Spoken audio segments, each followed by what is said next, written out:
So kapatid, kung bago pa lang kayo sa ating channel, mag-subscribe na kayo at hit ang notification bell para lagi kang updated sa mga bago nating video.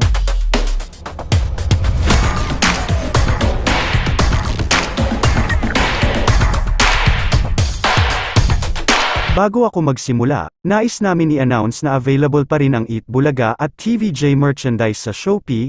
Maraming salamat sa mga nakabili na at sa mga hindi pa rin nakakabili.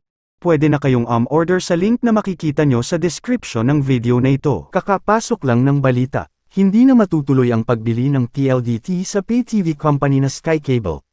Ito ay matapos ang nagkakaisang statement ng dalawang kumpanya na parehas nagdesisyong kanselahin ang 6.75 billion deal kung saan ay kukunin ng MVP-owned telecom company ang internet broadband service ng Sky Cable kapalit ang pag-shutdown ng pay TV services ng Sky Cable. Maraming netizens ang nabigla sa balita, meron naman mga natuwa partikular na ang mga existing subscribers ng Sky Cable dahil hindi na nila kailangan pang ituloy ang pay migrate sa Signal para ma-enjoy ang pay TV services. Ang isa sa mga nakikita kong rason dito ay ang conflict of interest sa pagitan ng mismong mga may-ari ng Sky Cable at PLDT na Lopez family at si Manny Pangilinan.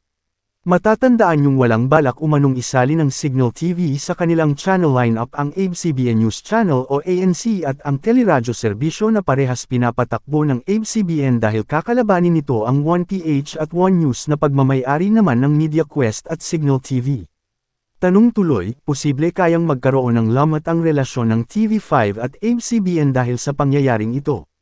Para sa amin, maganda sana ang deal kung pumayag na lang sana ang Signal TV na isali ang dalawang channel na ito sa lineup kagaya ng Cinemo, Kapamilya Channel at Mix. Pero yun ang naging desisyon ng magkabilang kampo kaya igalang na lamang natin. Pero posible kayang may benta ito sa iba kung sakali. Ano sa tingin nyo mga kapatid? Paki-comment sa section sa baba. Kapatid, naka-digital na ba ang TV mo? Kung hindi pa, bili na ng Sulit TV powered by TV5 para sa mas malinaw na panunood. Available na ito sa Shopee at pwede kayong umorder sa link na makikita nyo sa description ng video na ito.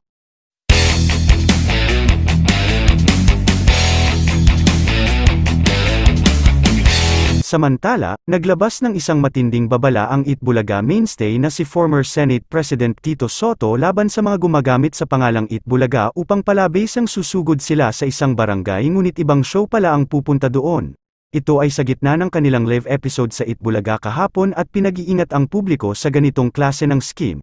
Nanawagan kami na mangyari lang na i-follow ang legit na social media accounts ng Eat Bulaga TVJ sa Facebook at Instagram at X Twitter at makipag-coordinate sa inyong mga barangay para makumpirma kung lugar nyo na ang susunod na pupuntahan ng Eat Bulaga. Ilalagay namin ang kanilang mga links sa description ng video na ito. Para sa inyong mga peke, tigilan nyo na ang paggamit ng pangalang Eat Bulaga kung ayaw nyong tamaan ng Bojack ni LMTV, bulok na yang mga style ninyo. Di nyo malilin lang ang mga tao hanggat nandito kaming mga magigiting na TVJ defenders lagi kami nakabantay sa mga maling kilos nyo. Mga Dabarkads, please follow our Facebook page. Eto ang True TVJ Eat Bulaga Defenders para sa latest